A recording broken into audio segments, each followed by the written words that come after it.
Оюутлогоо төслийн Монгол улсад ногдох өгөөжийг нэмэгдүүлэхээр талууд санал нэгджээ. Сайн байцгаана үзэгчдээ глобал мэдээ хэлж байна. Студид хөтлөгч Гамбтын баасан сүрүү ажиллаж байна. Анхаарлаа хандуулна. Улсын хурлын дарга учирлын Орос улбаны улсад хийж байгаа альчлалынх нь нэгэн чухал хэсэг нь тус улсын холбооны хурлын холбооны зөвлөлийн дарга Матвиенкотэй уулзах байлаа. Уулзалтаар тэрбээр түүнийг Монгол улсын төрийн дэд чагналуулах алтан гац содонгоор шагнажээ. Вакцинаар сэргийлжүүлэх өвчнөөр бага насны хүүхдүүд эндэх ёсгүйг эмч мэргэжилтнүүд хэлж байна. Ерөнхий сайд амрын Монголын товч дүүх номын нээлт боллоо. Цагаан сарын баярыг эрт үед цагаан эдээний баяр хэмээн тэмдэглэдэг байжээ. Монголын бурхан шашинтны төв гандан гिचлийн хийдээс цагаан сарын баярт зориулсан хурал ном галын дахилгаар эхэлжээ. Дахилгыг монгол хэлээр үлджээ. Мөнхийн рэп, гангбэй, овтлохпо нөв нэм хамтлаг, жангар туйл, цагаан зам. Улсын хурлын дарга учирлын Орос улбаны улсад хийж байгаа альчлалынхаа хүрээнд тус улсын холбооны зөвлөлийн дарга Матвиенкотэй уулзаж аль биесны хэлэлцээ хийлээ. Ингэхдээ түүнийг Монгол улсын төрийн дэд одон алтан гац содонгоор шагнасан байна.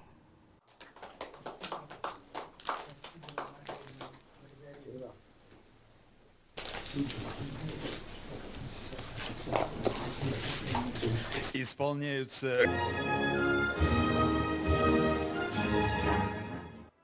Улсын хурлын дарга учрал 9-өөс 12-ны хооронд Орос улбаны улсад тус улсын холбооны хурлын төрийн думын дарга Вячеслав Володины урилгаар ажлын альчлал хийлээ. Альчлалын хүрээнд тэрбээр Вячеслав Володин болон холбооны хурлын холбооны зөвлөлийн дарга Матвиенко нартай аль биесээр уулзаж хэлэлцээ хийлээ.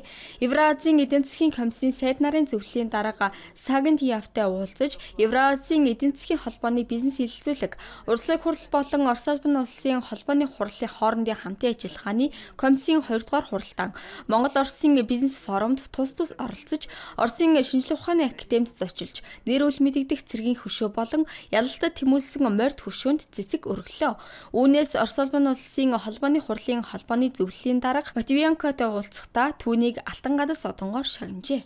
Хоёр шинэ найзаас илүү хуучин нэг найз илүү чухал гэдэг сайхан үгийг бид Оросын холбооны улсыг бидний мөнхийн хөрш итгэлтэй түнш боловсрол соёлын шинжилгээ ухаанд хүрэх гүүр гэж хүндэтгэж ирсэн.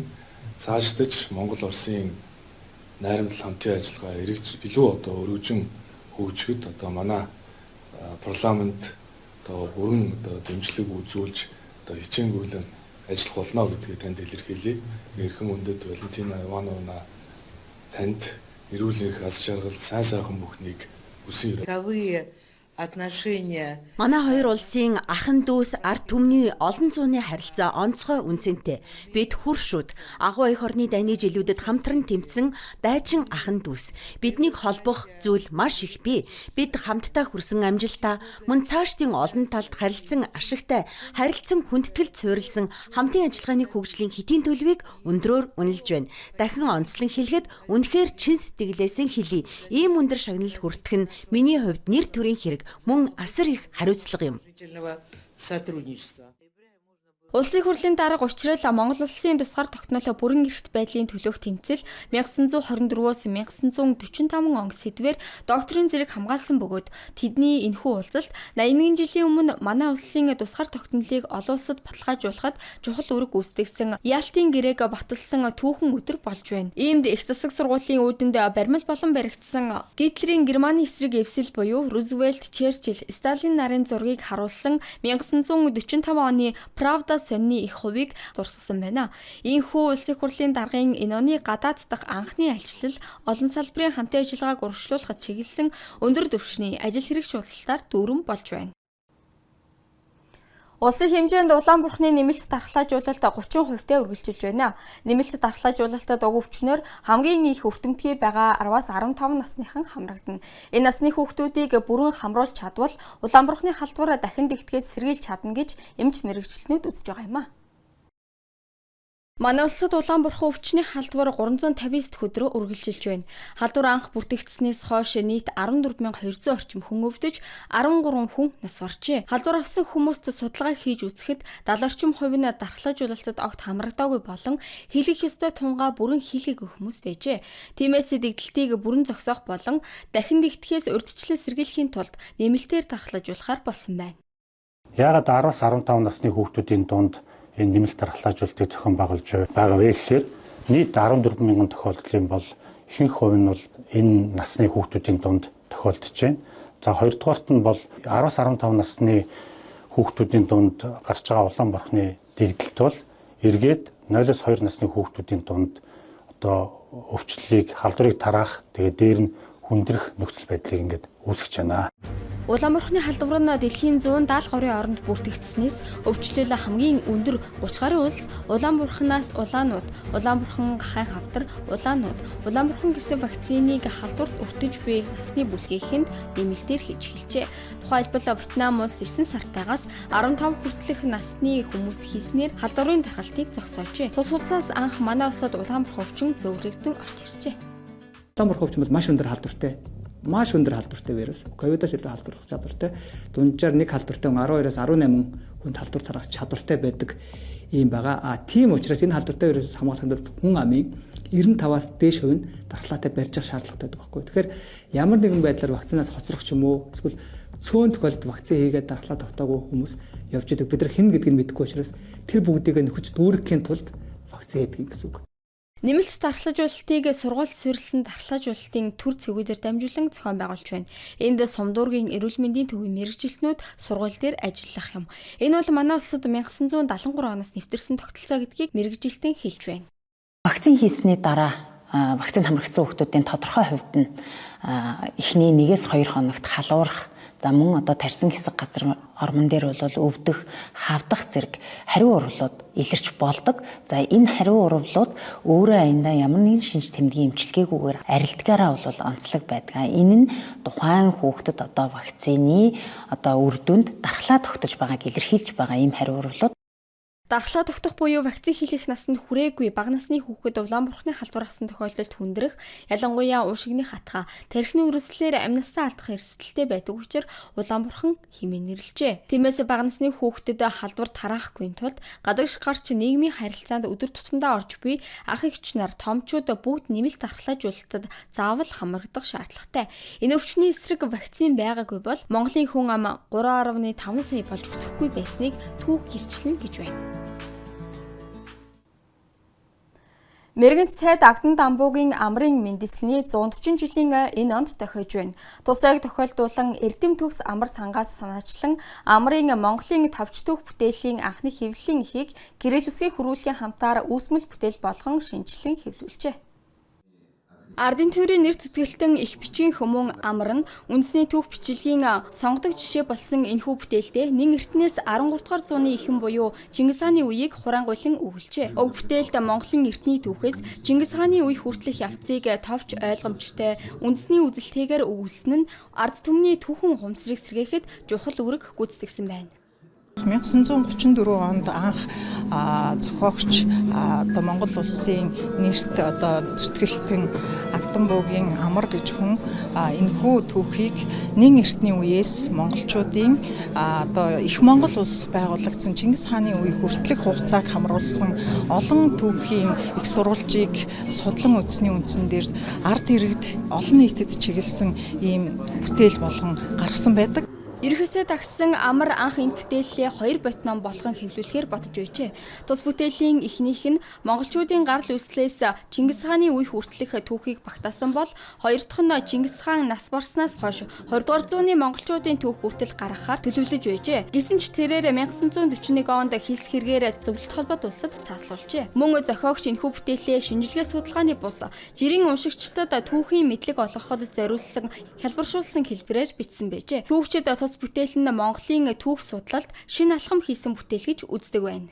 Түүхчийн хувьд бол агуу их түүхч байсан гэж би хэлнэ. Яг гэвэл энэ өнөөдөр энэ дахин хэвлэж байгаа энэ ном болвол ер нь манай Монгол улсын түүхэнд орчин үеийн түүх судлалын арга зүйгээр Монголын түүхийг бичсэн хамгийн анхны ном.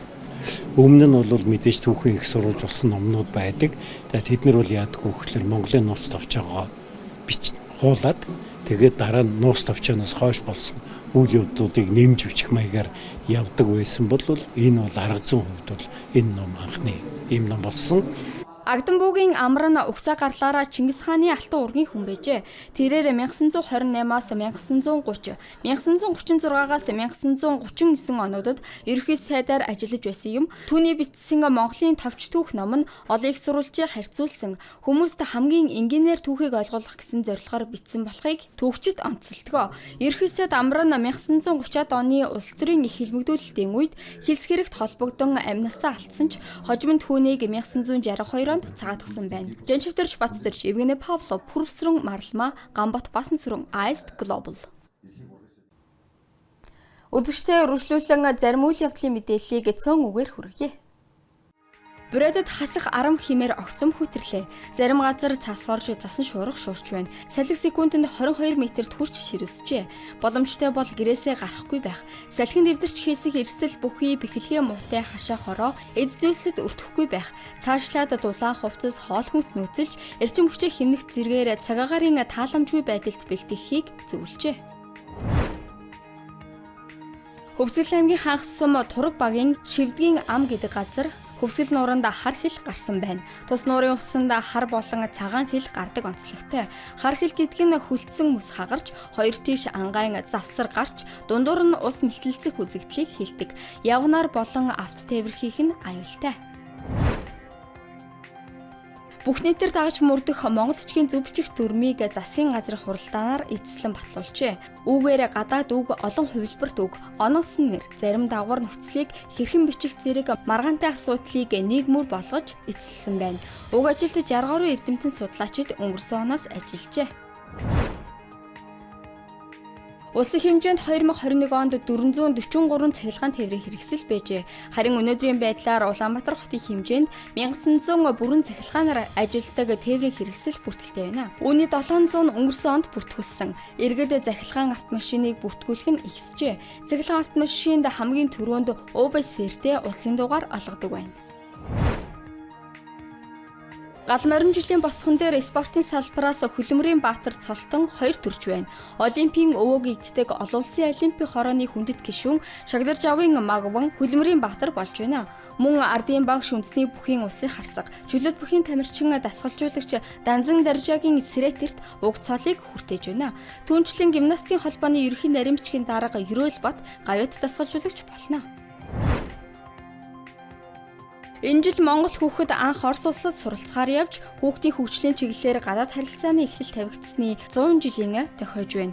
Үүнтэй холбоотой хоёр улсын хүүхдүүдэд зориулсан зуслангийн тусгай хөтөлбөр боловсруулж хэрэгжүүлэх, Оросын хүүхдийн зуслангийн туршлагаас судлах, нийгмийн ажилтныг чадваржуулах, эрсдэлт нөхцөлд байгаа гэр бүлийг дэмжих, өсвөр насныхны сэтгцийн эрүүл мэндийг хамгаалах, хүүхдийн хөгжлийн олон талт хөтөлбөрийг хэрэгжүүлж, хоёр орны соёлыг сурчлан таниулах зэргээр хамтран ажиллахаар болжээ.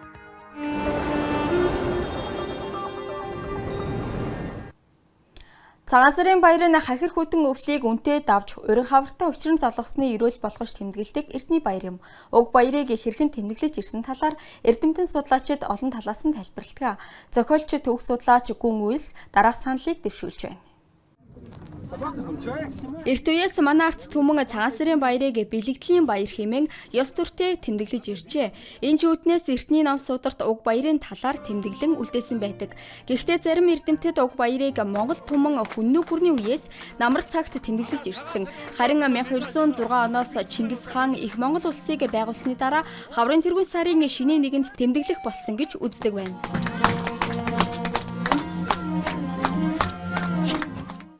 Яг цагаан сар гэдэг нэрээр биш боловч манай монголчууд их эртнээс энэ цагаан сар одоо цагаан эдэний баярыг тэмдэглэж ирсэн.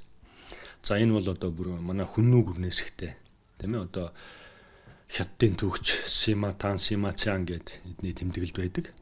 Одоо өглөөд одоо хүнүүд шаниудаа очиж мөрөгдөг. Тийм одоо шаниуд одоо нар сарандаа мөрөгдөг. Шаниудаа очиж золгодог гэд байдаг. За тэгэл түүнээс хойш одоо хамаг Монгол их Монголын үед ч ялгаагүй шүү дээ. За яг уу цагаан сарыг намар тэмдэглэдэг байсан гэж үздэг. За ер нь тийм ч байх боломжтой. Гэхдээ тэр намар тэмдэглэдэг байсан цагаан эдэний баяр нь одоо 1206 оноос эхлээд Чингис хаан мөн дахинтай хаан өргөмжлөгдснөөс хойш энийг одоо яг энэ үед хаврын тэргүүн сарын шинийн нэгэн лөө шилжүүлсэн гэж судлаачд үздэг.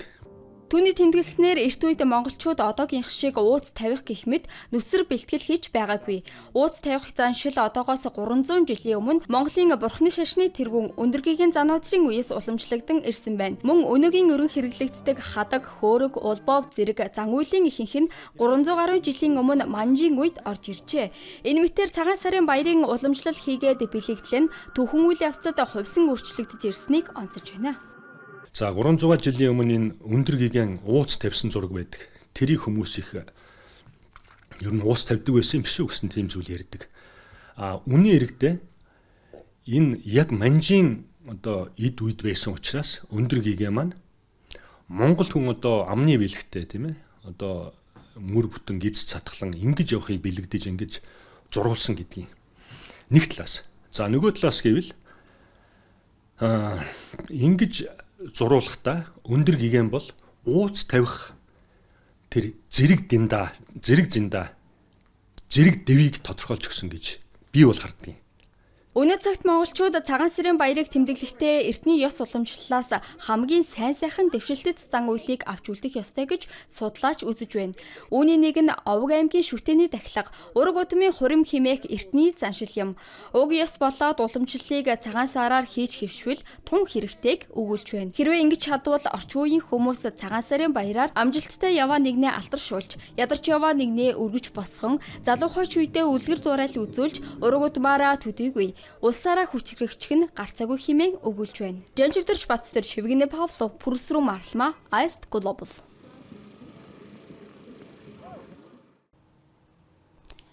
Монголын бурхан шашинтны төв гандан тэгчлийн хийдээс цагаан сарын баярт зориулсан хурал ном галын тахилгаар эхэлжээ.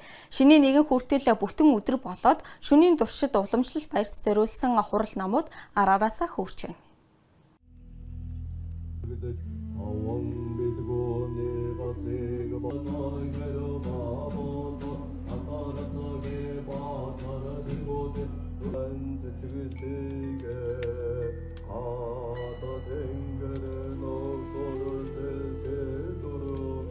Монголын бурхан шашинтны төв гандан тэгчлийн хийдийн жанрасыг татсан галын булттай өдрүүдэд их хэлээрээ гал тахдаг болсон. Гал тахих нь айл гэрийн голомтын тэнгэр, үүдэн тэнгэрийг баясгахыг хэлдэг. Ингэхдээ 5 өнгийн торгоор хувцас хундар, шар тус тэргүүтнээр хоол унд сайтай элбэг дэлбэг явах зэрэг сайн сайхныг бэлэгдэж ажил үйлс бүтэмжтэй, гэрийн эзэн өөрөө сүргчтэй байхыг ерөөн галд өргөдөг байна.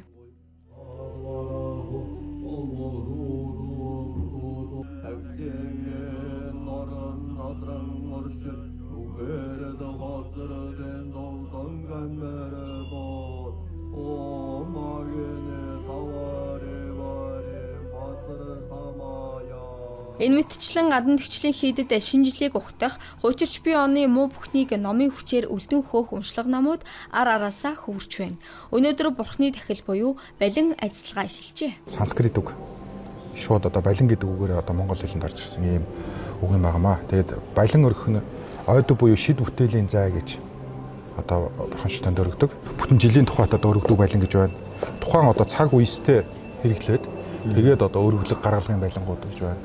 Мөн одоо айдас чанлагын хүртээгээд одоо цогчд тэргүүттэй байлангууд бол одоо дараа нь одоо амсаж хүртдэг одоо ойд үеийн одоо хүртдэг тийм одоо байлангууд байна.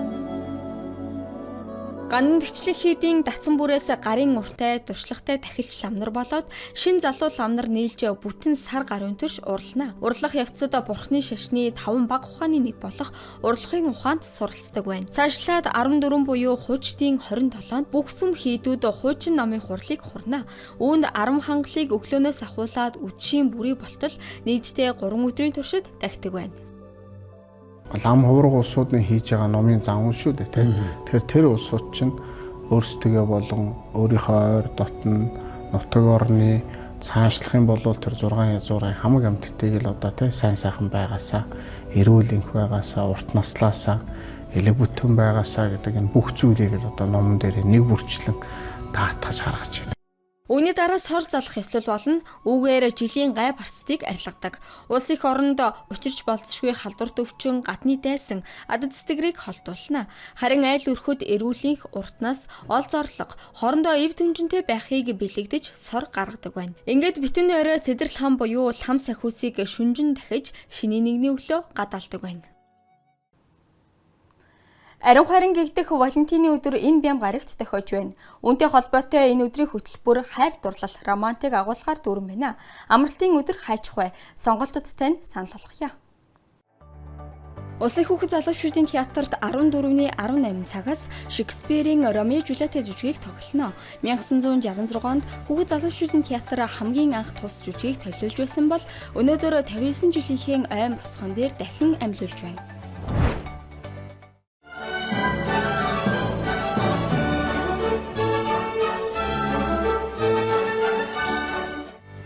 Улсын дөрөвч Эрдмийн театрт 14-ний 17 цагаас Людвиг Минкусийн Дон Кихот бүжгийн жүжигтэй Австрийн хөгжмийн зохиолч орчин үеийн балетын хөгжмийн томоохон төлөөлөгч Минкус амьдралынхаа туршид 16 балетын цамнал бичснээс Дон Кихот хамгийн онцгойд гэгддэг. Анх 1743 онд Францад, дараа нь 1869 онд Москвагийн их театрт тоглосноор бүжгийн жүжиг хөгжмийн хамт алдаршиж, түүнээс хойш дэлхийн нэртэй театрууд өөрөөсдийн хэв маягаар тоглох болсон уг жүжигийг манайд анх 1971 онд тайзнаа тавьжээ. Сайн байцгаана уу? Би Лев Толстой байна. Миний Анна Каренина Монголын тайзнаа амилж өгөх сонсоход баяртай байна. Энэ бүтээлийг тэнд хэрхэн амьсгалж байгааг мэдрэхээр өөрийн улсын нэгэн жүжигчнийг илгээлээ. Тэрээр удахгүй та бүхэнд миний мэндийг мөн энэ бүтээл шингэсэн үнэн сэтгэлийг хүргэнэ. Улсын драмын Эрдмийн театрт 14-15-ны 18 цагаас Оросын алдарт зохиолч Толстойн Анна Каренина жүжигийг тоглоно. Цус жүжигийн гол дүрд Бродын жүжигчин тоглож байна. Я не то что не играла в другой труппе, я в этой труппе 20. Би өөр жүжигчдийн бүрэлдэхүүнд тоглох нь битгий л өөр газарч ажиллаж үзээгүй. Энэ жүжигчдийн бүрэлдэхүүндээ 20 жил, бүр 20-оос ч илүү хугацаанд Оросын драмын театрт ажилласан. Би жүжигчтэй тайзны хамтрагчудаа маш сайн мэднэ. Харин энд бол хариуцлага 2 дахин нэмэгдэж байна. Как бы вот соответствовать всему этому. Соёлын төвөргөнд 14-ний 17 цагаас хайр бол нэртэй тоглолттой. Тоглолтод алдарт Titanic, La La Land, Star is Born, 50 Shades of Grey зэрэг хайр дурлал уянгалаг, сэтгэл хөдлөм аялгауг Tinda Music Orchestra их шивлүүлнэ. UG Palace 14-ний 19 цагаас Монголын хип-хоп бүрлэгт 25 дахь жилдээ зүтгэж буй мөнхийн рэп хамтлагийн хайрын тухай нэртэй тоглолттой.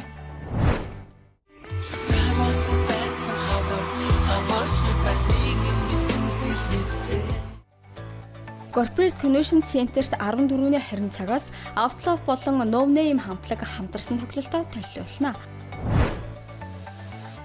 Дархан хотын Дархан United Arena-д 14-ний 19 цагаас Ганбата Баянжаргал нарын буюу Гангбей хамтлагийн тоглолттой. Улсын хүүхлийн театрт 14-15-ны 19 цагаас хувьцааны хүлээс уянгийн драмын жүжигтэй. Манай уран бүтээлчид Оросын зохиолч Валентин Красногоровын зохиолоор дахин өөрсдийгөө сорж байна.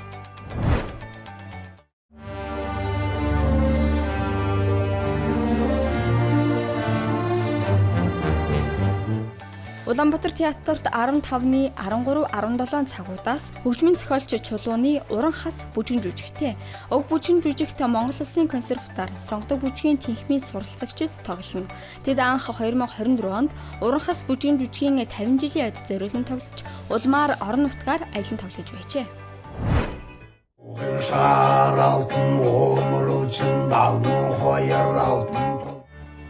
Тусгаар тогтнолын ордонд 15-ны 18 цагаас гал морин жилиг угтан хаан жангар туйл хайлах эсэл болно.